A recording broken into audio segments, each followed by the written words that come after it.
Bienvenidos a Ciencia Innovadora en Educación Continua, el espacio donde exploramos los avances más recientes y fascinantes en el ámbito de la salud. El día de hoy hablaremos del hígado graso, su abordaje, diagnóstico y tratamiento de la mano del Dr. Federico Ulises Villegas. Este podcast es una iniciativa de innovación y desarrollo en ciencias de la salud y forma parte del programa de acciones integrales en salud, con el respaldo y colaboración de MedScientific. Prepárate para sumergirte en temas apasionantes y descubrir cómo la educación continua está revolucionando el mundo de la salud. ¡Comencemos! Bienvenidos todos a esta gran sesión académica. Vaya que nos emociona mucho el tema que vamos a revisar el día de hoy y compartirlo con todos ustedes. Esta convocatoria, pues bueno, llegó a muchísimos lados, muchísimos profesionales de la salud y ahora es que tenemos que empezar a hablar de un enfoque multidisciplinar para abarcar la mayoría de las áreas de la salud. Bienvenidos a MedScientific. Muchos de ustedes seguramente son nuevos, encontraron a lo mejor el acceso o el registro a la misma clase, pues bienvenidos. Somos una academia que llevamos educación del más alto nivel en cuestiones de salud y nuestros ponentes son de los mejores institutos o instituciones del país. Actualmente contamos con aval académico de la Universidad de Anáhuac y del Colegio Mexicano de Obesidad y Nutrición. Y bueno, sin más preámbulos, antes de presentar a nuestro ponente, para quienes son nuevos el día de hoy, las reglas de la sesión. El chat está desactivado por cuestiones de no interrumpir al ponente, ya que somos muchos, como pueden ver ahorita en la sala, estamos 467. El que pongan comentario tras comentario, pues bueno, se hace un chat bastante grande y vamos a hacer que mejor la clase sea fluida. Al final se activará y ya tendrán oportunidad de hacer sus dudas al ponente. Asimismo, para la emisión de sus constancias se pondrá un chat de asistencia, se pondrá un link en el chat de asistencia y lo podrán llenar al final de la clase. Entonces, bienvenidos de nuevo. Esta clase está siendo grabada. El día de mañana se sube a nuestro canal oficial de YouTube. Y bueno, pues ya, ahora sí vamos a comenzar sin más preámbulos nuestra sesión del día de hoy que lleva por título hígado graso. Denme un segundo nada más para los controles de nuestro ponente el día de hoy.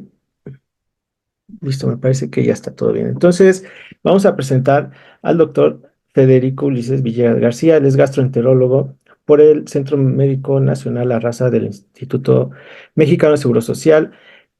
médico adscrito al Hospital de Especialidad del Centro Nacional La Raza, profesor adjunto del posgrado en gastroenterología, gastroenterología y motilidad en el Instituto Nacional de Ciencias Médicas y Nutrición Salvador Subirán. Y bueno, esta clase está siendo patrocinada por IDEXA, un grupo muy interesante de investigación clínica que seguramente los estaremos acompañando en este tipo de sesiones. Y bueno, el punto es aquí sumar fuerza y ver que en México se hace academia y también se hace investigación. Bienvenido, doctor. ¿Cómo está? Buenas noches. Hola, muy buenas noches a todos. Buenas noches, doctor Uriel. Gracias por la invitación nuevamente y permitirme esta noche, pues, compartir este tema que cada vez se está volviendo, pues, más prevalente, no solamente en nuestra población, sino, pues, a nivel mundial. Se puede decir que es como una de las nuevas epidemias que tenemos de forma global y, pues, es algo que debemos de conocer todos, ya sea que nos dediquemos a la medicina en general, a una medicina de especialidad o que seamos profesionales de la salud en algún ámbito. Creo que es importante y espero que sea de provecho esta charla para ustedes. Que así sea. Pues muchas gracias también a su director médico quien nos hizo el contacto. Y bueno, pues comenzamos con usted, doctor. Perfecto. Muchas gracias.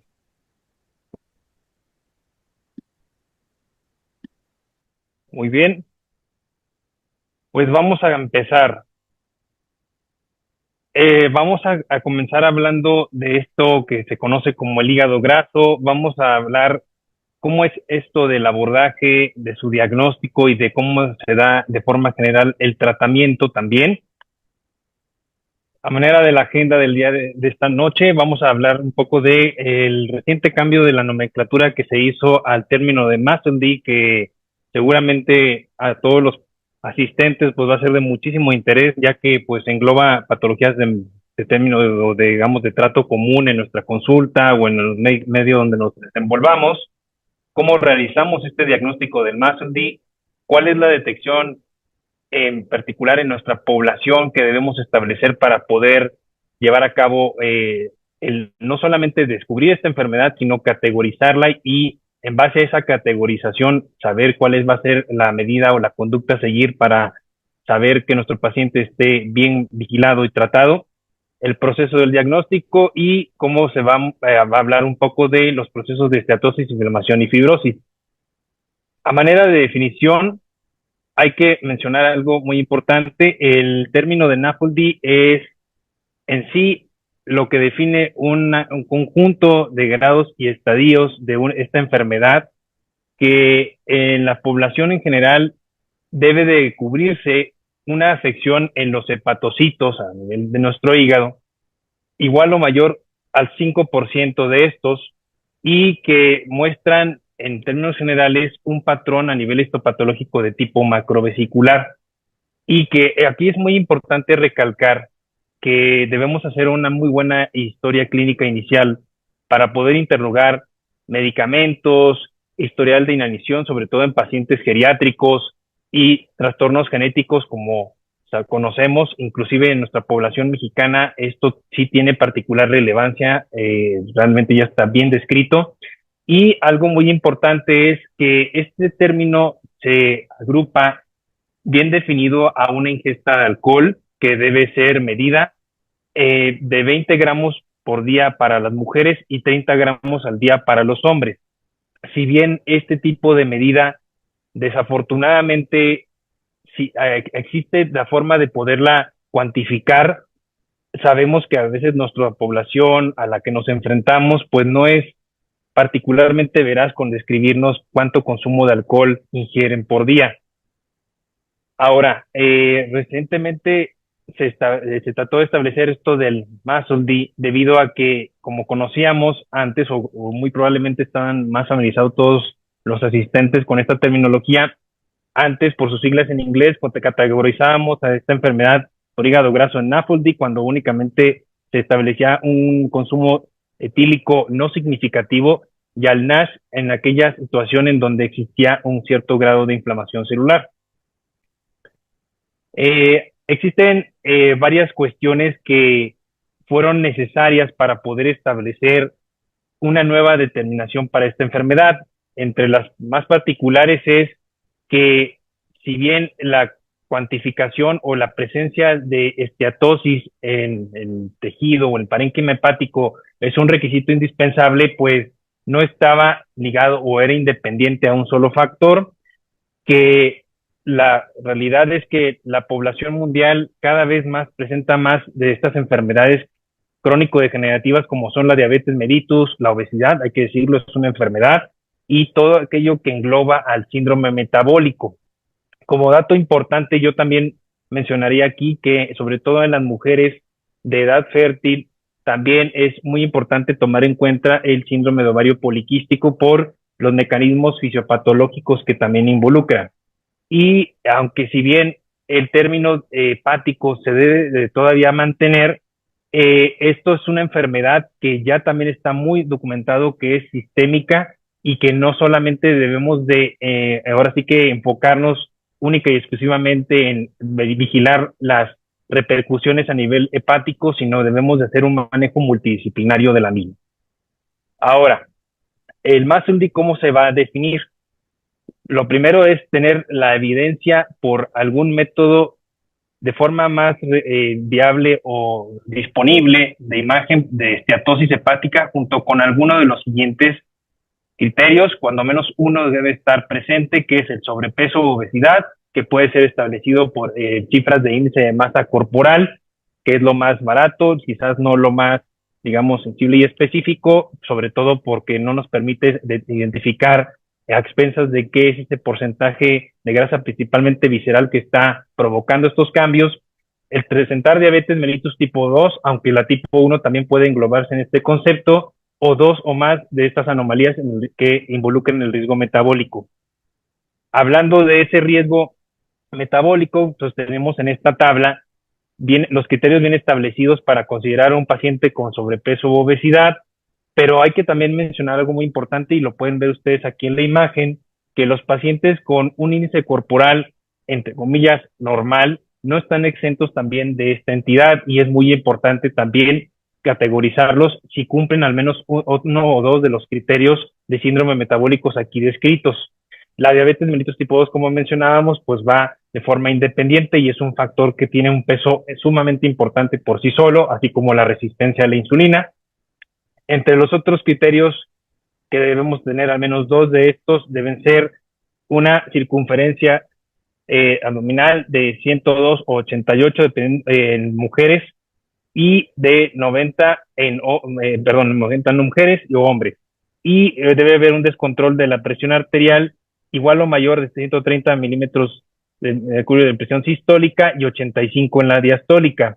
Un control de triglicéridos plasmáticos de igual o mayor de 150 miligramos sobre decilitro, una cuantificación de proteínas de alta densidad menor a 40 miligramos sobre decilitro en los hombres y una de menos de 50 en las mujeres, que existan criterios de prediabetes que pueden ser establecidos por tener una glucosa en ayunas que esté en un rango entre 100 y 125 miligramos sobre decilitro, que tenga de forma ideal también otras medidas como la cuantificación de la hemoglobina glucosilada que oscila entre un porcentaje entre 5.7% y 6.4%, o una determinación de glucosa 2 horas posterior a cualquier ingesta de alimento que se encuentre en rangos de 140 a 199 miligramos sobre decilitro. También algo muy importante, si está en nuestra disponibilidad, sabemos que este recurso, si bien no lo tenemos en todos los centros y no es particularmente tan accesible como los anteriores que les mencioné, poder determinar el índice de HOMA para poder definir de forma acertada una resistencia a la insulina con un score igual o mayor de 2.5 y una proteína C reactiva que se encuentre sobre encima de 2 miligramos sobre decilitro, tendremos entonces el diagnóstico de MAFLD. Entonces, como podemos ver aquí, pues esta es una de las nomenclaturas que se estaban proponiendo y también pueden ver aquí ustedes en esta tabla que entre este espectro de la esteatosis hepática está un término que en la actualidad, si bien todavía se utiliza para definir ciertas etiologías de hepatopatía crónica, como es la causa criptogénica, cada vez se llega a poder definir con mayor precisión que realmente esa causa no especificada pertenece más bien a una disfunción metabólica como la que hemos propuesto. Ahora, en el espectro de la enfermedad es muy importante mencionar que todo se inicia por medio de una disfunción metabólica que va condicionando un acúmulo de, ahora sí que de grasa a nivel de los hepatocitos y que con el paso del tiempo esa grasa per se o por sí sola no necesariamente va a condicionar que un paciente desarrolle fibrosis, que es como el escenario que vamos a ver más adelante, es el objetivo a prevenir o a prevenir, revertir o eliminar por completo, sino que realmente es muy importante también, de alguna manera, también tener presente lo que les comentaba, las otras condiciones, ya que si tenemos otras condiciones independientes que favorezcan principalmente el acúmulo de grasa a nivel del parénquima hepático, pues pueden acelerar la disfunción metabólica que se tiene con esto. Esto hago también particular énfasis en preguntar algunos otros medicamentos, como principalmente el uso de esteroides, zona, también los pacientes que tienen historial de arritmias, como la miodarona, también es un medicamento que tiene alta interacción y que puede también ser un factor a considerar en estos pacientes. Aquí, entonces, algo primordial a considerar aquí en la definición es que anteriormente requeríamos obligatoriamente tener algún método que en su momento era muy invasivo, como era la biopsia hepática, que si bien seguimos teniéndola disponible en algunos centros, pues no deja de ser molesta, no deja de ser poco accesible y no deja de ser un procedimiento que tiene sus riesgos en comparación a otros métodos que ya tenemos disponibles. Y algo particular a mencionar también aquí en el MASLD es que ya a diferencia del término histopatológico, la presencia o no de la esteatosis debe ser nuestro signo guía.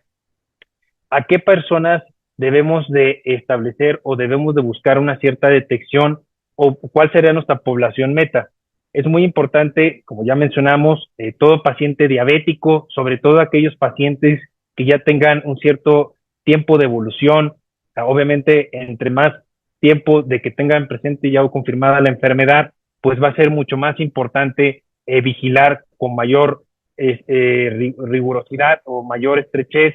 que los pacientes no tengan algún dato que nos pueda traducir que esté teniendo repercusión a nivel hepático, los pacientes también con trastornos psicóticos, pacientes que tengan antecedentes de enfermedades como la psoriasis, síndrome de apnea obstructiva del sueño, pacientes también con VIH, hay que también mencionarlo, porque los pacientes que también consumen antirretrovirales también están expuestos a tener un acúmulo mayor de grasa a nivel del parénquima hepático, la resistencia a la insulina, que es el pilar de la fisiopatología en los dos mecanismos que vamos a explicar en una diapositiva más adelante, la obesidad y también no dejar pacientes también que tengan ciertos factores de riesgo para otras afecciones hepatocelulares. ¿Por qué? Porque a fin de cuentas también existe ciertas enfermedades que favorecen el acúmulo de grasa en el parénquima hepático, como son la hepatitis C. Aquí podemos ver también que de forma general, vean ustedes, viendo la comunidad, solamente un 25% en términos generales, pues se puede categorizar como MASL. Pero si vemos a un paciente obeso, resulta que el 80% de esa población que está categorizada como obesa, sin importar el criterio, pues realmente va a llegar a desarrollar NAFLD en algún momento de su vida. Y lo mismo con los pacientes diabéticos, el porcentaje pues es de un 65%, nada despreciable. A nivel global, podemos ver que esta es una afección que, como ya mencionamos, ningún país está exenta de presentar. Podemos ver aquí en el mapa que Latinoamérica, Estados Unidos, Europa, inclusive el oeste de Asia también están susceptibles a tener porcentajes importantes de esta afección. Y pues hay que mencionarlo, México no es la excepción, sobre todo porque somos ahora el primer país en obesidad infantil y el segundo a nivel de obesidad en adultos a nivel global, y es muy importante que tengamos muy presente esta enfermedad para poderla incluir en el abordaje y tratamiento de nuestros pacientes. En base a este estudio que fue por sí que publicado por la revista de Gastroenterología de México, donde se estableció una cierta prevalencia y ciertas características clínico-epidemiológicas en nuestra población respecto a hígado graso y datos de disfunción metabólica, pues se encontró que por categorías de edad, lo que podemos también observar es que pacientes ya con MAFLD cada vez son más frecuentes en poblaciones jóvenes, incluso se va viendo que en los 30 se ve un equilibrio entre las personas que tienen estas características o este síndrome metabólico y que todavía no desarrollan este grado de disfunción metabólica, pero conforme se va llegando a una mayoría de edad, en donde también, pues hay que decirlo, el envejecimiento puede llegar a jugar un papel en la fisiopatología de forma general, pues no es la excepción. Podemos ver también aquí que la actividad física también juega un papel importante en las personas que van a poder desarrollar, pues con mayor probabilidad, este tipo de disfunción. Como ustedes pueden ver, los pacientes que realizaban por obvias razones una actividad física baja, el porcentaje de desarrollar MAFLD pues es exponencialmente alto, desde hasta un 61.6% contra un 17.1% de personas que mantienen una actividad física habitual, ¿sí? Otras condiciones asociadas, también tener en cuenta, como ya los vimos, no me voy a detener aquí para poder continuar un poco más con la clase, pero tener presente estos tres factores: hipertrigliceridemia, dislipidemia y hipertensión, otros factores a considerar. Ahora bien, si bien sabemos que la historia natural de la enfermedad del hígado graso o la parte más tenida de esta enfermedad es que los pacientes generen fibrosis con el tiempo y que esa fibrosis se mantenga y hasta cierto punto sea irreversible y condicione el desarrollo de cirrosis y que por ende conlleve la muerte, si bien se conoce que este es como el desenlace más común atribuido a la enfermedad, hay que mencionar que la principal causa de muerte en estos pacientes es relacionada a eventos cardiovasculares. Y aquí lo estamos viendo. En segundo lugar está la asociación de cáncer. ¿Por qué menciono esto? Por la asociación con el hepatocarcinoma. cada vez también en México se están viendo mayores casos de hepatocarcinoma relacionados a hígado graso. Y también otras cosas que podemos ver aquí es que en este caso, si bien las causas hepáticas siguen fungiendo como una causa primordial en aquellos pacientes que ya desarrollan cirrosis, realmente la causa cardiovascular o digamos la etiología cardíaca como causa de defunción se mantiene alta en ambas situaciones o en ambos estadios de la enfermedad. Podemos ver en esta tabla también respecto a la tasa de mortalidad en hombres y mujeres en nuestro país que las enfermedades del hígado se mantienen ambas en una prevalencia significativa en hombres y mujeres, pero destaca también que las enfermedades coronarias siguen siendo la principal causa de muerte en nuestro país de manera global y dividida por sexos. ¿Qué podemos ver también en esta tabla respecto a las etiologías? Algo sumamente importante y que es de recalcar es que anteriormente teníamos un concepto bastante amplio de que teníamos que buscar un consumo significativo de alcohol para poder establecer que esa persona pudiera ser cirrótica, como ya mencionamos como parte de la definición al inicio de esta plática, y que eso es un criterio indispensable para definir al MAFLD o la cirrosis de tipo criptogénica. Pueden ver ustedes en la tabla cómo esta, en la línea punteada de color morado, se ha ido exponencialmente incrementando del 2000 al 2015 y sigue ascendiendo con respecto a otras etiologías como son la infección por virus de hepatitis C, que afortunadamente ya va a la baja por el tratamiento curativo que ya se tiene disponible contra todos los subtipos de la enfermedad y con una tasa de efectividad considerablemente alta, u otras etiologías como las autoinmunes. El riesgo de muerte, como también podemos ver en esta tabla, conforme pasa el tiempo o la edad, podemos ver que la sobrevida, conforme se van avanzando sobre las etapas relacionadas a la fibrosis de la enfermedad, pues llega a tener un hazard ratio que es significativo, inclusive en la etapa más avanzada de 13 veces mayor probabilidad de muerte en estos pacientes. Y en esta última tabla de este análisis multivariado también podemos ver que todas estas circunstancias tuvieron una significancia al ser mayor de 1 en cuanto al riesgo relativo. ¿Qué conocemos entonces respecto a la fisiopatología? La fisiopatología pues va a dividirse prácticamente en dos etapas. La teoría más aceptada en la actualidad depende como pilar fundamental el principal enfoque de la resistencia a la insulina, en la cual se van a detonar dos mecanismos llamados de golpe, en el que el primer mecanismo, como pueden ver ustedes, tiene un involucro tanto en la regulación de los ácidos grasos que requieren de un transportador proteico, en este caso la polipoproteína, que se sintetiza a nivel hepático para poder ser liberada a la circulación en forma de lipoproteínas de muy baja densidad o VLDL. Esto en condiciones basales pues es algo que se suscita de forma normal, incluso en pacientes que se encuentran en ayunos prolongados, que puede llegar a ser una de las causas en las cuales se empieza a propiciar que haya una mayor generación de ácidos grasos libres y que los pacientes, por ende, empiecen a tener una desregulación de este mecanismo. ¿Qué ocurre en relación a la resistencia a la insulina? La insulina inicialmente pone un freno para poder evitar que este tipo de, ahora sí que de proteínas se excreten de forma significativa como triglicéridos al torrente sanguíneo. Pero cuando empieza a existir una resistencia a la insulina, con el paso del tiempo ocurre lo contrario y este mecanismo lo que hace es favorecer que si bien a nivel del tejido adiposo, sí que tenemos ahí que es altamente sensible la insulina para actuar en él y favorece que no haya lipogénesis,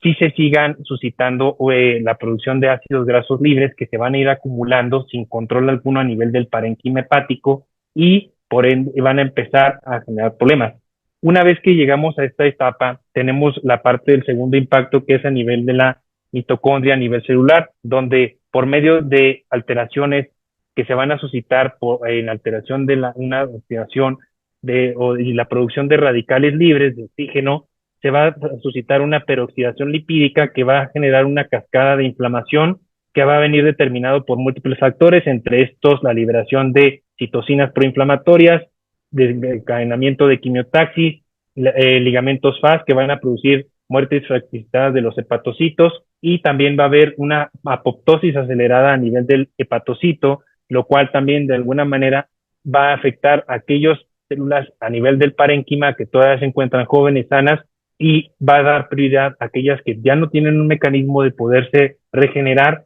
para que permanezcan por el mecanismo de las células estrelladas y la vitamina A en etapa de fibrosis o de rigidez. Ahora, hablando del componente de la enfermedad hepática, hay que hacernos tres preguntas principales. Él o la paciente tiene una enfermedad por depósito de grasa per se o tiene esteatosis cuando lo vemos así de a simple vista o cuando vemos sus factores de riesgo. Además de esa esteatosis, presenta cierto grado de inflamación y además de esa esteatosis e inflamación, si llega a tener o no fibrosis, son las tres preguntas que tenemos que realizarnos al recibirlo en nuestra consulta.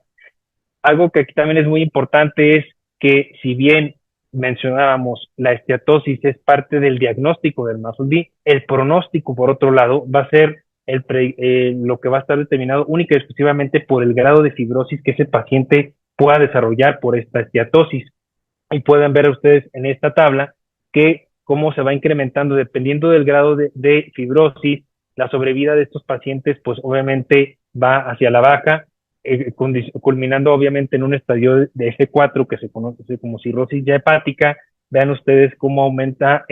hasta 52.9 veces el riesgo de un desenlace fatídico en esta población. Hay que también objetivar la grasa en el hígado por cualquier método que tengamos imprescindible de imagen, como lo vamos a ver más adelante, o otras técnicas. Vamos a poder ayudarnos también de estudios de laboratorio muy sencillos que vamos a mencionar, ciertas fórmulas que inclusive ya podemos cuantificar con nuestro teléfono celular. Y algo muy importante también aquí a mencionar, es muy relevante mencionar que la elevación de las transaminasas ya no se considera un predictor para decir que el paciente se encuentre en una fibrosis hepática o no. Este paciente puede tener transaminasas perfectamente normales y estamos obligados a buscar otras herramientas de imagen principalmente no invasivas para poderlo identificar o buscar. Y como pueden ver ustedes aquí, tenemos la famosa clasificación de Metavir para estadificar los diferentes niveles de fibrosis hepática.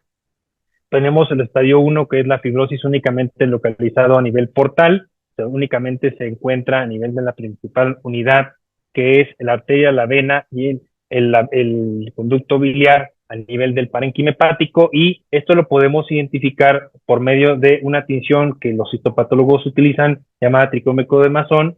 y da la apariencia de coloración amarilla que ustedes pueden ver en el centro del amarilla y azul en el centro de la imagen, que se ve por el centro. Ahora, ¿qué ocurre en el paciente que tiene un estadio 2 o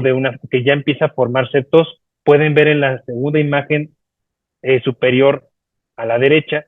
que este tipo de puentes se empiezan a extender de forma secuencial y empiezan a invadir otras unidades o otros sitios del hepatocito.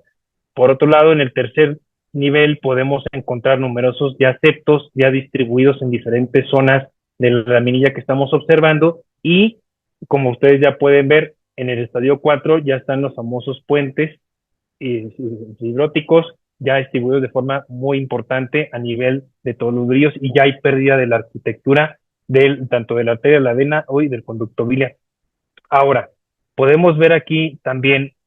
en cuanto a las ventajas respecto a la biopsia hepática es que pues tenemos ahora sí que la visión directa del lobulillo, del parénquima hepático, que es la prueba, digamos, que nos permite establecer o conocer bien esta asociación, y también nos permite cuantificar ese nivel de grasa en los pacientes, además de también cuantificar la fibrosis que se tiene en ellos.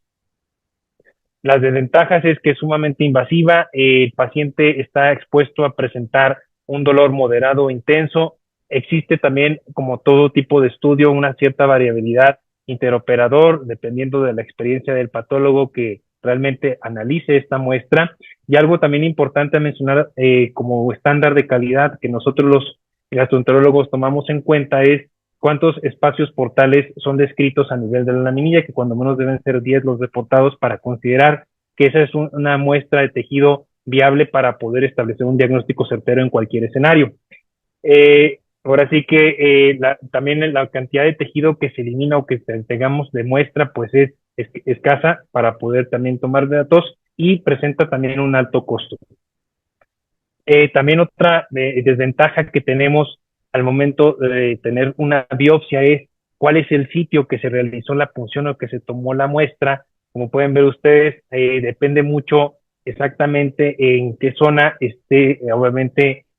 habiéndose realizado la incisión o la punción. Y como pueden ver ustedes, la distribución de la fibrosis tiene cierta predilección en diferentes zonas de lo que es el análisis del lobulillo. En la parte superior de hasta un 65%, en la parte inferior únicamente a veces en un 5% de los casos se encuentra y en los extremos hasta de un 15%.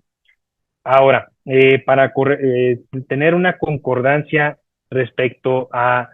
los diagnósticos mencionados entre un estadio normal, un estadio de fibrosis portal, fibrosis moderada,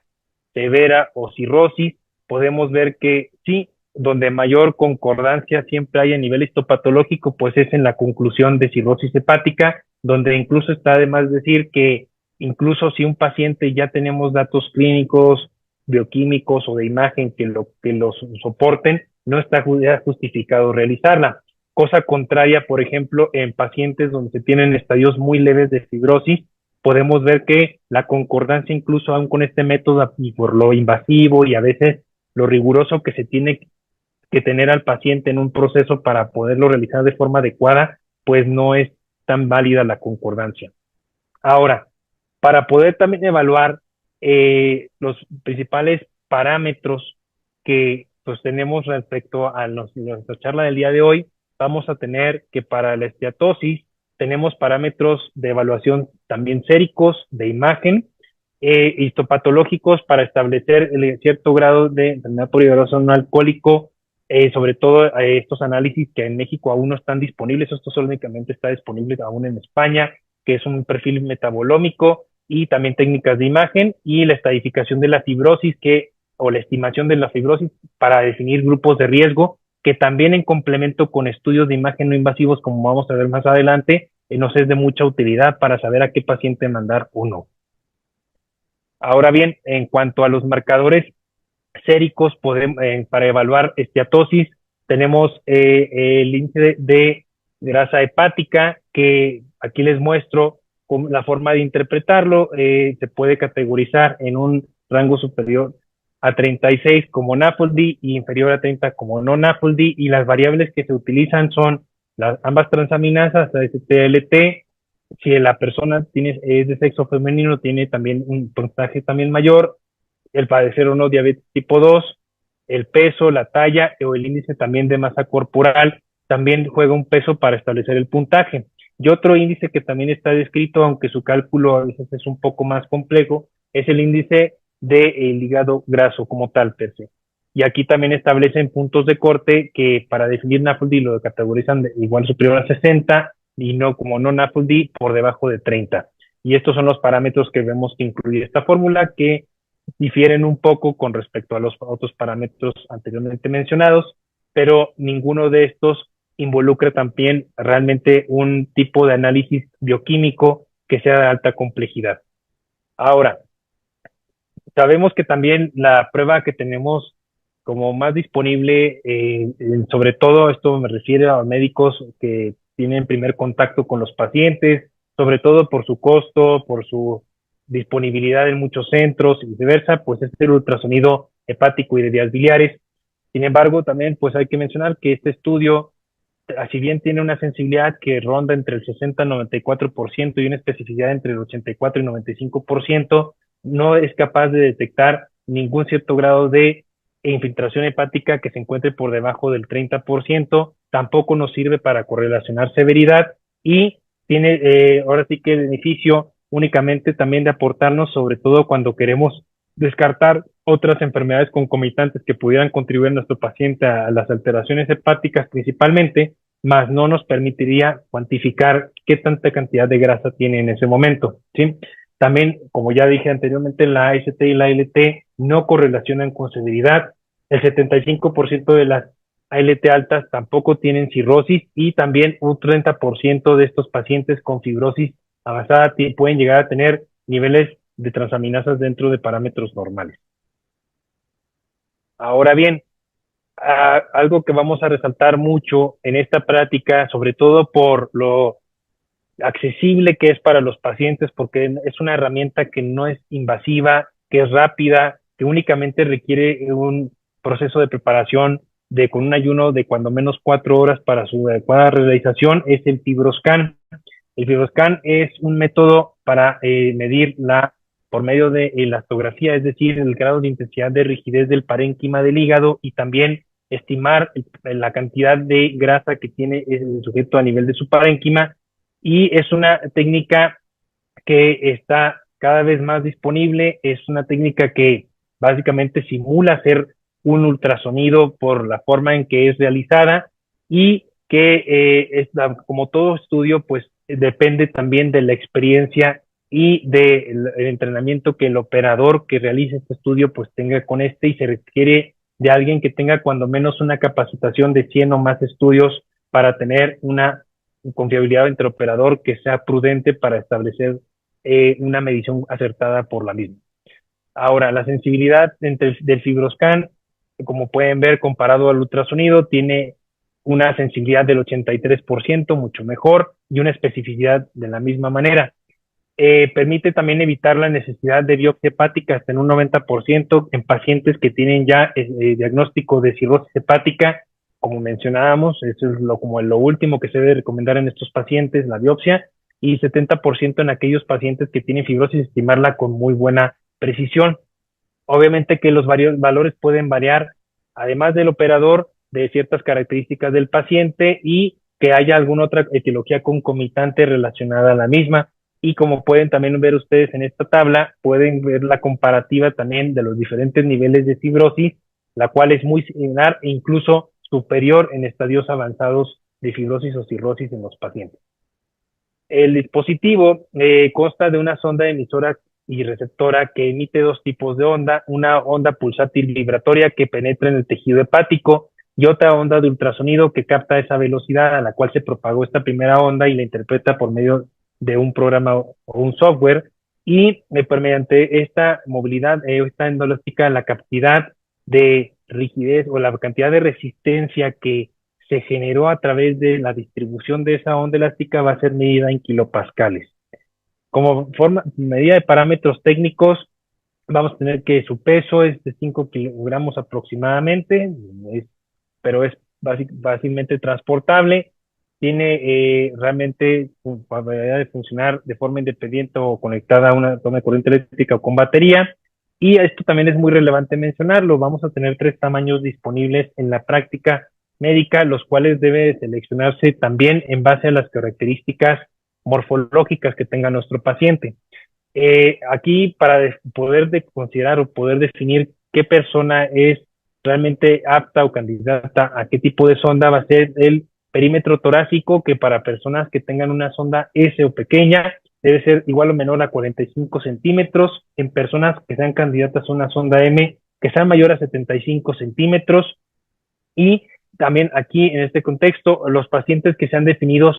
también con un índice de masa corporal como sobrepeso u obesos, quizás podrían requerir de una sonda XL que tiene una profundidad de medida de hasta 75 milímetros de diámetro, comparado, por ejemplo, a la sonda S, que puede únicamente llegar hasta los 50 milímetros de diámetro. Como decíamos, la preparación para que nuestro paciente pueda acudir a su estudio y que pueda ser de confianza, debe acudir con un ayuno de al menos 4 horas, debe de colocarse en una posición de decúbito supino derecho, su brazo derecho debe estar extendido hacia atrás, y la ubicación del sitio donde vamos a nosotros colocar el transductor debe estar localizado a nivel entre la línea media axilar derecha y la zona intercostal. La sonda de medida S también es apta para personas que tienen una zona intercostal un poco estrecha al momento de explorar al paciente y revisarlo, y que el estudio debe constar de cuando menos 10 mediciones de forma secuenciada, y se deben de interpretar dichos resultados. Aquí lo podemos ver en la imagen y una ejemplificación de cómo es realizado este mecanismo de la interpretación de las ondas. Otra herramienta que vamos a tener disponible al momento de realizar nuestro FibroScan es la medición del CAP, que va a ser una medida de atenuación que nos va a permitir medir o estimar la disminución de la amplitud de esas ondas que se están viendo a través del ultrasonido propagadas a través de un hígado, y que va a ser una herramienta que nos va a permitir medir de una forma más precisa la cantidad de esteatosis que el tejido del hígado de nuestro paciente a analizar esté presentando en ese momento. ¿Cómo vamos a poder realizar una interpretación de un FibroScan? Si bien esto varía dependiendo de la etiología, de hecho hay tablas que establecen ciertos puntos de corte para cuestiones relacionadas con el hígado graso, para poder establecer como marca en kilopascales una persona que se encuentre con un cierto grado de fibrosis. Vamos a tomar de 7 en adelante como un cierto margen para considerar un paciente en rango de fibrosis hepática, y a partir de 12 o más kilopascales podemos estar ya considerando que ese paciente podría encontrarse en un estadio de cirrosis. Por otro lado, al momento de realizar la medición del CAP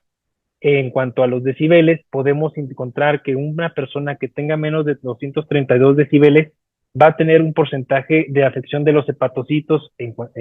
cetosis menor al 5% en estimación. Aquellos que se encuentren en una cantidad de 232 a 256 decibeles van a oscilar entre un 5 y 32%, y van a ser categorizados como un CAP o un CAP 1. Aquellos pacientes con 257 a 290 decibeles como un CAP o CAP 2,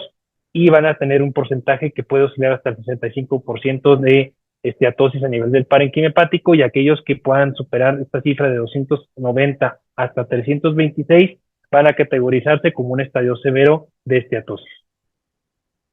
Una forma de poder saber que nosotros estamos realizando un buen FibroScan va a ser por medio de evaluar un rango intercuantilar que la propia máquina nos va a poder determinar una vez que concluyamos las determinaciones que la máquina registre como acertadas, y que para poder ser viable debe tener al menos un rango intercuantilar menor del 30% de discordancia para kilopascales y menor del 40% para el CAP. Ahora aquí pueden ver ustedes algunos estudios que sirven para comparar la efectividad del FibroScan, no solamente para evaluar este tipo de herramientas, sino para también saber que es un estudio costo efectivo en estos pacientes. En este estudio de corte prospectivo podemos evaluar que de 6.295 pacientes asintomáticos fueron realizados mediante escrutinio por elastografía transitoria por FibroScan en Asia, y si bien los puntos de corte que se establecieron para definir aquellas personas que tenían factores de riesgo para MASLD o para cierto grado de fibrosis independientemente, y aquellos que se encontraban en población general sintomáticos, pues no difiere del todo en cuanto a cuantificación de kilopascales para traducir un cierto grado de fibrosis. Otra ventaja que tenemos relacionado con el FibroScan en estudios recientes, como pueden ustedes ver en esta diapositiva, es que se establecieron puntos de corte para determinar la rigidez del parénquima, tomando como punto ambas ondas debido a la población que se estudió. Y para poder correlacionar que este tipo de estudio nos puede ser útil para poder establecer un riesgo cardiovascular adicional a los ya conocidos en nuestros pacientes, se tomó también el análisis de grado de afección de la placa íntima de la arteria carótida en base a ciertos diámetros, categorizándola como normal, como en cierto grado de aterosclerosis subclínica, o ya formalmente la presencia de una placa carotidia. Y también tomaron la medición de la velocidad de onda de pulsión por radiofrecuencia en algunos de estos pacientes. Asimismo, se realizó un estudio complementario con ecocardiograma. De estos pacientes que se analizaron, 472 ya tenían criterios establecidos de NAFLD, y de estos pacientes, algunos de ellos ya tenían historial de eventos cardiovasculares previo a esta determinación en un 8%, pero pueden ver ustedes que la afección o la placa aterosclerótica en estos pacientes estuvo ya presente, aunque si bien en un grado al menos menor, en un 35%, también estuvo ya establecida una placa carotidia formalmente hasta en un 45% de los pacientes, y al evaluar por el grado de kilopascales estudiados en estos pacientes, se corroboró que un estadio de fibrosis significativa tiene realmente una alta probabilidad para poder traducir desenlaces cardiovasculares en los próximos 6 meses. Otra ventaja que también podemos evaluar aquí es la comparativa que les mencionaba, con un área bajo la curva considerada como bastante apropiada de 0.87, para medir todos los escenarios de cuantificación de esteatosis y al mismo tiempo también para evaluar el grado de fibrosis hepática en nuestros diferentes niveles en nuestros pacientes. También al momento de hacer la comparación, también en este estudio, también multivariado, donde podemos también evaluar el área bajo la curva, podemos también observar que también la comparativa de estos análisis fue muy similar y tuvieron realmente muy poca variabilidad en cuanto a área bajo la curva comparado con diversos autores. Otros metaanálisis también evaluaron la detección de estatosis por CAP y también lo categorizaron en base también a la etiología, y podemos ver aquí en este mismo estudio cómo se confirma la evidencia también de que es una herramienta que no difiere o que no es inferior a las ya mencionadas y que nos puede llegar a ser muy útil tenerla como una herramienta viable en nuestras consultas próximamente. Voy a mencionar también brevemente la técnica de medición de la elastografía por resonancia magnética, donde aquí lo que difiere es que se realiza un estudio con contraste y el estudio de la resonancia utiliza principalmente aquí en dos modalidades. Se coloca un positivo, un electrodo que va conectado al abdomen del paciente, que va conectado a un vibrador que va directamente generado a nivel de la sala de máquinas que está realizando el estudio. En la primera imagen de su lado izquierdo podemos ver una resonancia magnética de abdomen con técnica convencional. Una vez que se administra medio de contraste, podemos ver la propagación o la distribución de las ondas. Y en la tercera imagen podemos observar, dependiendo del grado de color que utilicemos, las diferentes maneras de evaluar en el parénquima cuáles sitios están categorizados con estar presentando una fibrosis leve, moderada, severa o ya en grado de cirrosis en base al color. Pueden ver y la cantidad de kilopascales que esta medida establece, si bien es mucho más estrecha, se las muestro en esta tabla, pues realmente nos permite establecer con mayor precisión los puntos que mencionábamos. Ahora, al comparar ambas herramientas, pues podemos ver que si bien la elastografía por resonancia cuenta con cierta mayor trascendencia con respecto al FibroScan para poder cuantificar o poder establecer con certeza esta magnitud, no es una diferencia estadísticamente significativa y nos puede ser útil, sobre todo por la cuestión de los costos, la cuestión de la accesibilidad de centros que tengan este tipo de estudios, los cuales no son muchos y la mayoría son de medio particular comparado al FibroScan.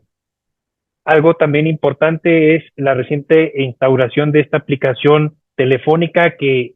se le puede llegar también a compartir a los pacientes, en la cual son los diferentes esquemas, el FAST, el Ágil 3 y el Ágil 4, que nos permiten de alguna manera a los pacientes conocer, en base a un estudio reciente de FibroScan y pocas variables, en qué estadio o digamos en qué etapa de la enfermedad ellos se encuentran, y de una manera también ellos entenderla de una forma más sencilla y en su lenguaje que les permita también tomar las medidas de prevención para actuar sobre las mismas y llevar una buena tratamiento. Respecto a los marcadores de fibrosis de los séricos, tenemos principalmente tres: el NAFLD Fibrosis Score, el FIC4, que es el más disponible y el que yo también pondría cierto énfasis, más sin embargo no es el más preciso en la actualidad en la etiología respecto al hígado graso, para poder evaluar estimación de fibrosis en conjuntarse con otras herramientas, como es el EPAMED Fibrosis Score que les muestro aquí, y las herramientas de imagen que mencionábamos hace un momento. Aquí podemos ver de que los marcadores bioquímicos pues son herramientas que tenemos ampliamente disponibles, que tienen también un área bajo ahora sí que un área bajo la curva bastante apropiada, también del punto 83, lo cual las hace excelentes herramientas para poder implementar en nuestra consulta y rápidamente, incluso con herramientas telefónicas, poder estimar en qué etapa se encuentra nuestro paciente. En cuanto a métodos bioquímicos, también podemos ver que las desventajas que tiene, por ejemplo, lo que es el FIC4, que es una herramienta que únicamente requerimos de la edad, de conocer las transaminasas y las plaquetas que nuestro paciente presenta con dos estudios que son bastante accesibles en costos. En el caso del EPAMED y del NAFLD Score, ya se involucran las otras variables que mencionábamos al inicio, como es la estimación apropiada de la resistencia a la insulina por el HOMA y la determinación de albúmina, que si bien son ya herramientas un poco más sofisticadas, sobre todo el HOMA, no dejan de ser herramientas que podamos tener disponibles en la mayoría de nuestros pacientes para llevar una buena estimación y un buen cálculo y prevención en los mismos. Aquí podemos ver cómo es el cálculo de este FIB-4 y del NAFLD score, y vamos a hablar más adelante de los puntos de corte, que es lo más trascendental para poder seleccionar a nuestros pacientes a un método complementario de imagen, de preferencia no invasivo, para poder determinar en qué grado se encuentra. En base al NAFLD score tenemos en la siguiente tabla cuáles son los puntajes que se manejan. Cualquier persona que se encuentre en un puntaje menor de 1.455 va a ser categorizado como F0, F2. Es la gran desventaja que de alguna manera puede llegar a veces a tener esta prueba comparada con otras herramientas no invasivas bioquímicas, ya que en esta prueba no se tiene una estimación precisa de esos estadios leves. Comparado a los pacientes que también se encuentran en rango indeterminado, podemos ver que los parámetros pueden oscilar hasta 0.675 y solamente en aquellos que superan esa marca podemos establecerlos como fibrosis severa o en el estadio de cirrosis, que es donde mayor aplicabilidad se ha encontrado en este tipo de aplicación o en este tipo de score. Podemos también ver que algo que puede llegar a mejorar la sensibilidad y la utilidad de este score puede ser el antecedente de que el paciente presente resistencia a la insulina ya documentada o diabetes. Y respecto al FIB-4, podemos ver que presenta una sensibilidad de 85%, la especificidad de un 65%, y que también la gran ventaja que tiene este estudio también es que nos permite, con un alto valor predictivo negativo, saber o estimar de forma muy certera qué pacientes merecen llevar un escrutinio o considerarse de bajo o alto riesgo para un escrutinio con imagen de fibrosis hepática o esteatosis. Respecto al estudio del EPAMED, podemos ver cómo, en base a esta tabla, lo que ya mencionaba, que ya actualmente está demostrado ser la herramienta más sensible y también específica, no invasiva, con parámetros bioquímicos para poder establecer a qué pacientes debemos de someter a este escrutinio y categorizar como leve, moderado o alto. Ahora, ¿cómo vamos a estadificar a nuestros pacientes? Primero es tener el antecedente. Una vez que tenemos el antecedente es hacer la historia clínica, el examen físico, los estudios de laboratorio y en tercer lugar tener la estadificación o la medición del FIB-4. El FIB-4 por ser la herramienta que menos parámetros bioquímicos requiere y en base a esta determinación del FIB-4 establecen 3 diferentes puntos de corte, inferior a 1.3, entre 1.3 y 2.67 y aquellos que están por encima de 2.67 como alto riesgo. Una vez que tenemos este tipo de estadificación,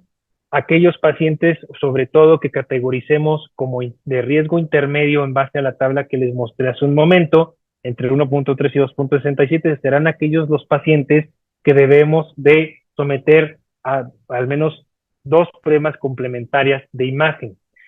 No importa aquí tanto cuál prueba se utilice, pero pueden ustedes ver que aquí también una utilidad es la del FibroScan, ya por su costo y efectividad, puede ser la resonancia o puede ser ya otras pruebas mucho más especializadas de supresión grasa, pero al final del día es al menos utilizar alguna de estas pruebas de imagen respecto a aquellos que sean categorizados como riesgo intermedio o alto para evaluar mejor a nuestros pacientes. Si el paciente se categoriza como de un riesgo bajo, podemos hacer seguimiento únicamente con estudios de laboratorio, obviamente que tenga una vigilancia estrecha de aquellas comorbilidades o aquellos factores del síndrome metabólico que pudieron haber condicionado esta afección y podrá estarse dando seguimiento entre 1 y 2 años. Aquellos pacientes que por medio de estudios de imagen no invasivos como el FibroScan se categoricen o todavía se determine que puedan estar en un riesgo indeterminado aún por esta herramienta, serán los únicos escenarios en los que se deberá considerar la biopsia hepática para poder definir de forma certera, ya de una vez por todas, qué grado de fibrosis tienen, pero no antes. Siempre debemos de recurrir al estudio de imagen. Y Aquí también mencionarlo, aquí lo de la cuestión de la hipertransaminasemia, realmente pues, se menciona como si bien algo que si lo tenemos presente en nuestros pacientes con factores de riesgo y que estén elevados, puedan ser un motivo para escrutinio, sí, eso sí podía obligarlo, pero recordar que no es un marcador que va a decirnos qué grado de fibrosis tenga en ese momento nuestro paciente. No por tener un nivel de transaminasas, vamos a suponer, por encima de 100, 200 unidades por litro, quiere decir que nuestro paciente se va a encontrar realmente en un grado de fibrosis severa. Y aplicar las fórmulas y solamente en aquellos pacientes que categoricemos por medio también de riesgo intermedio por medio de un FibroScan entre 8 y menos de 8 kilopascales, lo cual también está establecido, se podrá determinar una vez con esta herramienta aquellos pacientes que sea conveniente hacer reevaluación anual o aquellos que ya sea necesario mandar inmediatamente con un especialista para su tratamiento de forma idónea. Y aquí vamos viendo la intención de todas estas medidas de detección es básicamente evitar este desenlace que es el de la cirrosis. En este caso, aquellos pacientes que todavía tienen incluso una fibrosis significativa, como lo podemos ver en la tercera imagen, aquellos pacientes que tengan cierto grado de fibrosis significativa todavía están en posibilidad de poder bajar 1 o 2 escalones en ese grado con el tratamiento que nosotros implementemos, el cual debe ser multidisciplinario. Y como metas siempre debemos de ponernos de objetivo el buscar la resolución del MASLD, la regresión de la fibrosis y obviamente la prevención de la cirrosis hepática. Y en dado caso de que el paciente ya se encuentre en cirrosis hepática, el objetivo de llevar a cabo estas medidas es para llegar a cabo al paciente en un estadio en el cual se encuentre compensado. Respecto a la cuestión del tratamiento, vamos a tener diferentes niveles y va a depender de también de en qué grado de momento lo encontremos al paciente en cuanto a su severidad por los métodos de detección que ya mencionamos. Algo que se debe mencionar de forma universal es que las primeras líneas de tratamiento en todas las etapas debe ser dieta y ejercicio. La dieta que mayor evidencia hasta el momento ha demostrado por las propiedades antioxidantes que tiene, que como mencionábamos en la diapositiva del inicio en los mecanismos fisiopatológicos, está estrechamente involucrada con la producción de radicales libres, pues es la dieta mediterránea. Es la que mayor evidencia ha mostrado y es la que debe de ser otorgada o debe ser propuesta en estos pacientes siempre y cuando no exista alguna contraindicación. Es muy importante mencionar que la dieta debe ser obviamente instaurada por un profesional de la nutrición que de forma ideal sea experto en tratar este tipo de enfermedades para llevar a cabo un tratamiento,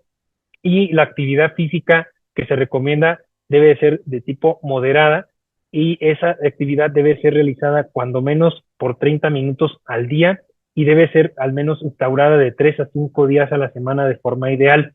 Este tratamiento debe ser instaurado durante de forma obligatoria de los primeros 3 meses como tratamiento inicial y a partir de los 3 meses se debe de revalorar en pacientes que ya tengan un cierto grado de fibrosis, al menos una mejoría en respecto a los parámetros de nivel de esteatosis o fibrosis que haya presentado en la evaluación inicial que tuvo nuestro paciente. Ahora, ¿qué tenemos con respecto a los pacientes que son portadores de obesidad o diabetes mellitus tipo 2? Pues tenemos el abuso de los agonistas de la GLP-1 o de sus tratamientos duales, en los cuales se busca también revertir o controlar aquellos mecanismos o evitar el riesgo de la resistencia a la insulina y evitar aquellos mecanismos que favorezcan la lipogénesis principalmente a nivel del tejido adiposo distribuido en el músculo esquelético. Es también importante mencionar que la cirugía bariátrica sí está descrita y sí es una terapia, pero debe ser reservada siempre a personas que se encuentren en criterio de obesidad mórbida y que tengan realmente al menos una etapa inicial fallida a estas medidas de tratamiento. Es muy importante también mencionar que regularmente estos pacientes que llegan a ser candidatos a cirugía bariátrica deben de llevar también una evaluación psicológica bastante importante, porque sabemos que este tipo de pacientes muy frecuentemente sufren de trastornos psicológicos como ansiedad o trastornos dismórficos corporales que pueden también contribuir de alguna manera a que haya un aumento de la ingesta y por otro mecanismo vía aumentar también el riesgo de acúmulo de ácidos grasos simples a nivel del parénquima hepático. La vitamina E también está descrita hasta cierto punto como un tratamiento de segunda línea en todos los casos, y el tratamiento que está descrito es de 800 unidades al día. Las tabletas vienen de 400 unidades, se administran cada 12 horas, y el tratamiento debe ser también instaurado de forma inicial no más de 3 meses, y después tomar un control o una revisión que involucra los parámetros bioquímicos, así como los estudios de imagen no invasivos que les mencioné. Y la meta o la respuesta pues puede llegar a ser vista por medio también de una mejoría en algunos parámetros, pero siempre asesorarlo o evaluarlo con un estudio de imagen que permita evaluar esteatosis y fibrosis. Ya a manera de conclusión, es muy importante que realmente contemos o siempre busquemos tener los métodos bioquímicos más sencillos posibles y validados para poder tener en nuestra consulta disponibles y para nuestros pacientes, no solamente por la disponibilidad o por la cuestión socioeconómica que nuestros pacientes puedan estar expuestos, sino porque se trata también de llevar a cabo al paciente a la menor invasión posible. Estos son los diferentes métodos, recapitulando, que tenemos para la evaluación de la esteatosis, inflamación y fibrosis. Yo recalco en particular la importancia o la utilidad que tiene el FibroScan para poder evaluar la cantidad de esteatosis y fibrosis en este tejido de nuestros pacientes, y realmente su costo, su accesibilidad, y que cada vez está más disponible en nuestros centros, y que es un estudio, la verdad, bastante rápido y costo efectivo respecto a las diferentes formas en que se realiza. Siempre algo que debemos, nada más regresando un momento, de tomar en cuenta es que nunca debemos de tomar una conducta solamente basándolos ya sea de forma independiente con parámetros bioquímicos o únicamente con parámetros de imagen. Siempre tenemos que correlacionar ambos para tomar la mejor conducta a seguir para nuestro paciente. Y volviendo a recalcar que el manejo correcto del hígado graso no solamente requiere de gastroenterólogos, hepatólogos para poder llevar a cabo el mejor tratamiento, sino es un manejo multidisciplinario donde también los médicos en generales juegan un papel crucial: endocrinólogos, internistas, cardiólogos y nutriólogos. Y yo también quisiera agregar en esta diapositiva a los psicólogos, como lo dije hace un momento, para llevar a cabo la mejor terapia para ellos. Y quiero también hacer una cordial invitación aquí en el laboratorio, en el Instituto IDEXA. Contamos con esta herramienta de estudio de FibroScan, y invitamos a sus pacientes o a toda la población, incluso aquí presente en el foro, que si presenta alguno de estos factores de riesgo, con toda confianza se comuniquen a través de este correo para que vayan haciendo su chequeo. Invito también a aquellas personas que también de forma general, como ya lo vimos también, así se sientan perfectamente bien o realmente no cursen con ningún otro dato o síntoma de alarma, pues no está de más también darse un chequeo, sobre todo porque nosotros sabemos que el consumo lúdico de alcohol pues está a la orden del día, y el simple hecho de tener un consumo lúdico de alcohol pues es un factor de riesgo importante para que podamos tener alguna de estas manifestaciones y detectarlo oportunamente. No me queda más que agradecer a IDEXA por la invitación de esta noche para estar aquí con ustedes, y espero que esta plática haya sido de provecho para todos. Estoy atento a sus preguntas y cualquier cosa estoy para servirles. Muchas gracias.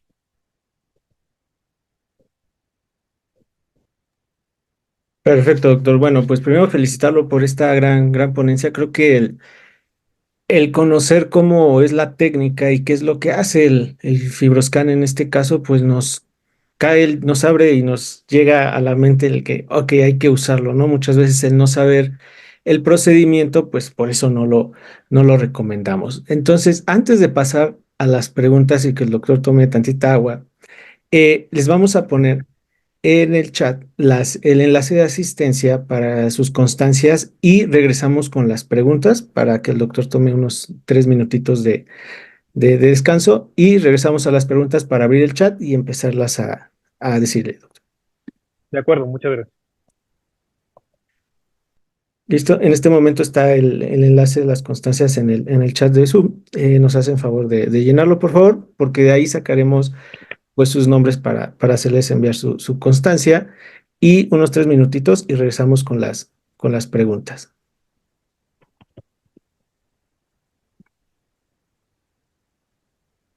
Para también quienes nos escriben y nos preguntan sobre si se grabó la clase, sí, se está grabando y el día de mañana se sube a nuestro canal oficial de YouTube. Les recomendamos que se suscriban para que cada que haya clase les llegue la notificación de que ya está arriba disponible para todos ustedes. Entonces, pues bueno, gracias también a los asistentes que estuvieron de inicio a fin durante toda la charla.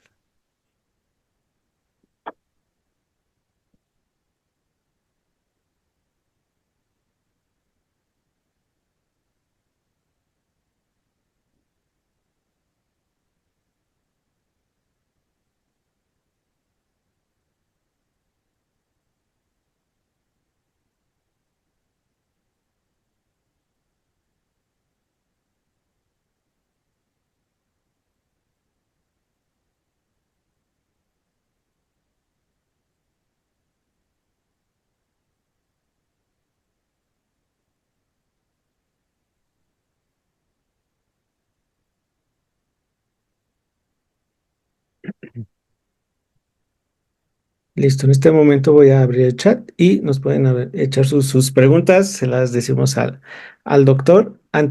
Vamos, una pregunta y una opinión de los que quieren abrir su micrófono y así nos vamos en ese orden.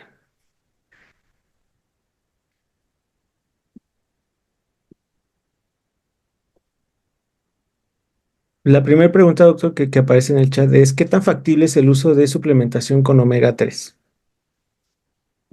Realmente no tiene es una buena pregunta, pero no tiene como tal una evidencia. Si bien sabemos que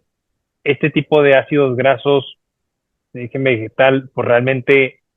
no deben de condicionar como realmente o favorecer el riesgo de una oxidación a nivel del parénquima hepático. La verdad es que no está descrito como una línea de tratamiento, yo consideraría todavía bien descrita para estos pacientes.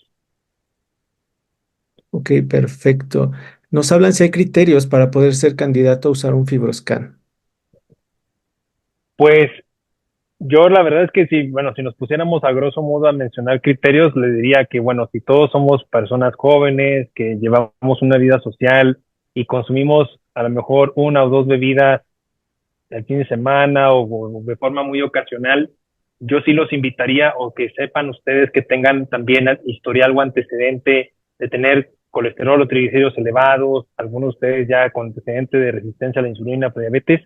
Ahí en esos casos yo sí recomendaría que sí fueran viendo la posibilidad de hacerse este chequeo. Si en algún momento también detectaron que hubo alguna ligera alteración en sus pruebas de funcionamiento hepático y en algún momento ya se descartaron algunas otras etiologías de forma habitual, como son las virales,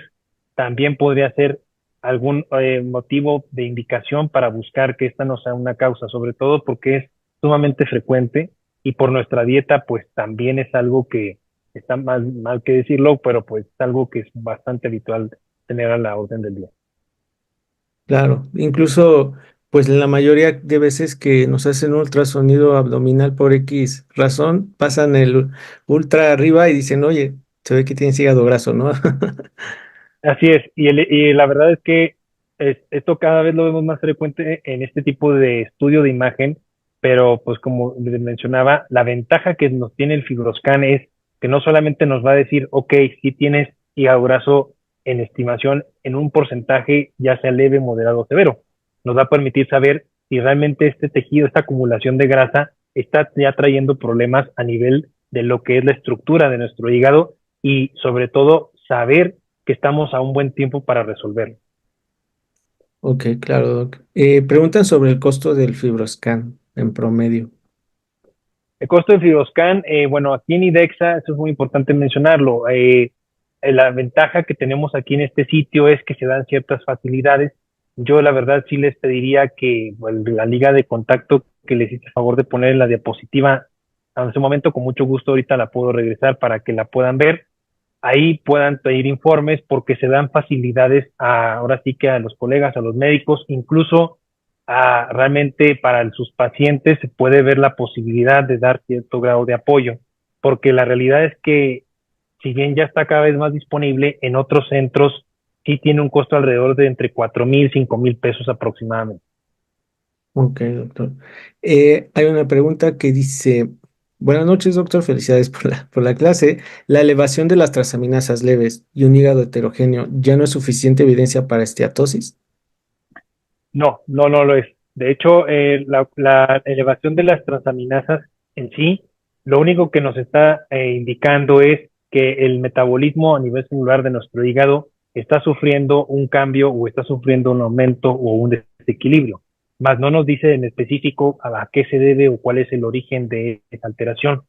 Ahí obviamente es muy importante y eso comparto al grupo, es muy importante también indagar sobre historiales de otro tipo de causas que pueden afectar nuestro hígado, como es el simple hecho de portar tatuajes, perforaciones, llevar historia sexual activa, múltiples parejas sexuales, también si hubo algún antecedente también en madre de la persona de que haya sido conocida con algún tipo de enfermedad viral a nivel hepático, pero eso es algo que de alguna manera es muy importante siempre llevarlo a cabo, porque si bien realmente en nuestra población abunda esta situación, como les mencionaba también al principio, incluso la hepatitis C, uno de estos tipos también puede condicionar hígado graso o puede mezclarse al hígado graso y eso también pues puede ser un tipo de personas que se pueden ver beneficiadas incluso también de esta herramienta o estas herramientas de no invasivas de por estudios de laboratorio también para definir quiénes pertenecen a esos riesgos. Perfecto. Preguntan si se puede hacer en pacientes pediátricos. Sí, sí, realmente no hay ninguna contraindicación. La verdad es que, o sea, este tipo de estudio no está restringido a este grupo poblacional y también invito, por lo mismo que mencionaba al inicio de esta charla, de que sabemos qué tipo de fenotipo de pacientes pediátricos cada vez tenemos más frecuentemente en nuestro país y que sí sería bastante útil complementarlo por esta prueba. Ok, perfecto. Vamos a dar paso a las opiniones. El primero que solicitó fue Ian Olasco. Le voy a abrir el micrófono. Claro.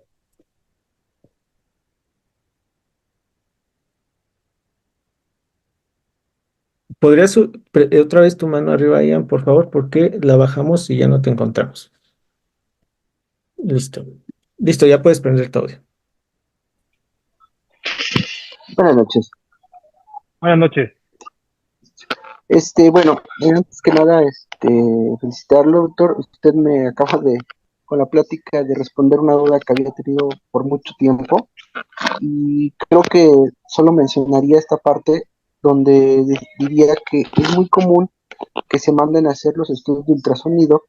para detectar lo que es la famosa estatosis hepática. Yo ya había detectado, llevo casi 4 años haciendo estos estudios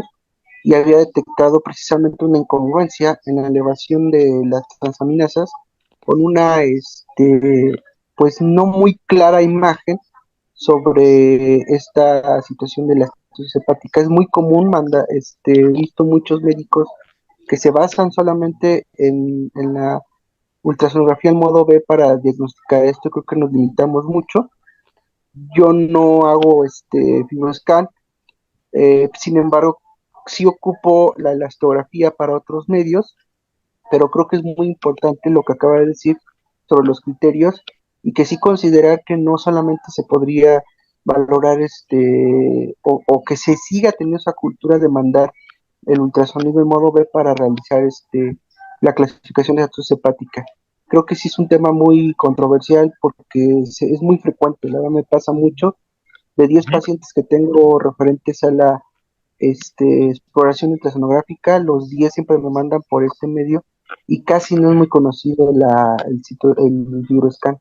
Entonces sí creo que es muy importante lo que se comenta aquí y ahora entiendo que realmente no, sí había una incongruencia en cuanto a elevación de las transaminasas con respecto al ultrasonido. Pero esa es mi inquietud y mi duda y espero que se tome en cuenta con los colegas este tipo de situaciones. Muchas gracias.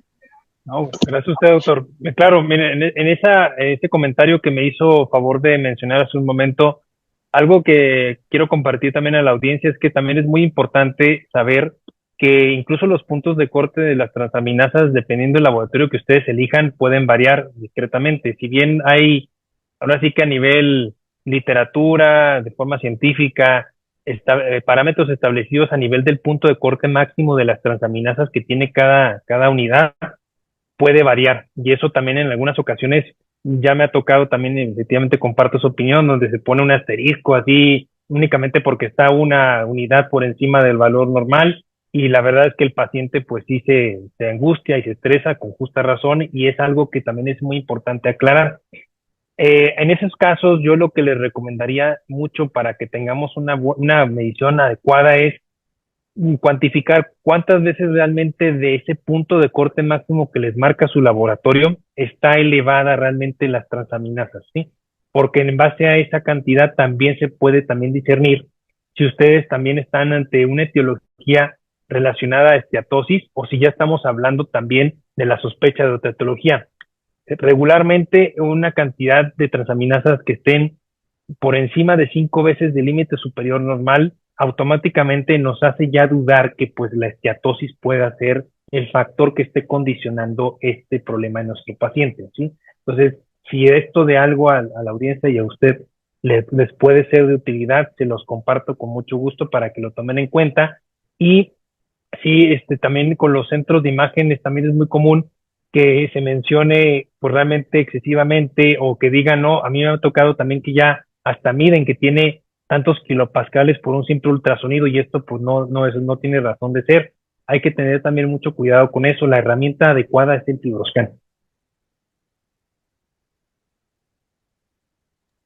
Perfecto. Vamos ahora con Edgar Farfán, que te vamos a activar su micrófono. Listo, Edgar, ya puede, ya. Gracias. Mi pregunta va más enfocada a los tratamientos que se están dando ahorita respecto el hígado graso. ¿Qué opinión tiene usted acerca de la L-ornitina con L-aspartato, que son dos antioxidantes? Y también el ácido alfa-lipólico que los médicos estamos mandando ahorita o que se está mandando como suplementación, como parte de la dieta que tiene que llevar una persona con hígado graso. Sí.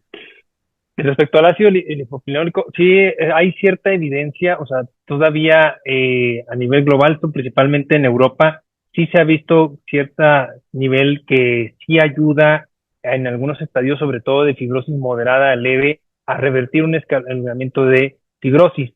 Aquí desafortunadamente es la desventaja que se tiene también es que en el tiempo, primero no es tan costo redituable, usted sabe seguramente ya a qué costo tiene seguramente ese medicamento de forma particular, no es tan costo redituable y en segundo lugar, tampoco al momento se ha podido determinar todo ese grupo de pacientes que sí puedan responder de forma adecuada. Otra desventaja que tiene es que aquellos pacientes que tienen demostrado polimorfismos, principalmente uno de ellos que hago énfasis ahorita con su pregunta es el PNPLA3 que abunda, de hecho en México está altamente prevalente, o sea, sí es uno que abunda en la población latina. También se ha visto que este tipo de tratamiento tiene cierta limitante para funcionar y puede ser un factor que puede entorpecer la misma. Y la otra pregunta, el otro medicamento, doctor, ¿me lo podría nomás recordar, por favor? Ok, mencionan que es la L-ornitina, algo así. L-aspartato, ok. En ese caso, en este tipo de problema, no. La L-ornitina, L-aspartato no tiene ninguna evidencia para tratar la enfermedad por hígado graso en ninguna de sus formas. La L-ornitina, L-aspartato es un tratamiento que se utiliza única y exclusivamente al momento en personas que tengan ya establecido cirrosis hepática, que sí puede ser derivada del hígado graso, más sin embargo es para tratar una de sus complicaciones, que en este caso es la encefalopatía hepática. Ya se ha visto como en cierta medida como un tratamiento de mantenimiento o un tratamiento en caso de esta etapa, digamos, avanzada de encefalopatía, como para buscar revertirla. Principalmente la L-notina, L-aspartato, lo que favorece es en la producción de glutamato a nivel muscular o suple esa producción de glutamato a nivel muscular y de alguna manera eso ayuda a evitar que el amonio atraviese la barrera hematoencefálica a nivel del sistema nervioso central y por ello los pacientes no padezcan. Debido a que los pacientes con esta condición tienen una reducción importante ahora sí que del músculo en general, o sea, sufren de sarcopenia y ese es el sitio, digamos, principal en donde se produce este sustrato que evita ese atravesamiento o esa porosidad de la barrera hematoencefálica al amonio. Muchas gracias, doctor. No había visto que había reactivado el micrófono. Gracias a usted. Preguntan sobre, tantito acá, ¿cuál es la diferencia entre Fibromax y Fibroscan? Fibromax es un estudio ahora sí que de sangre, es un estudio bioquímico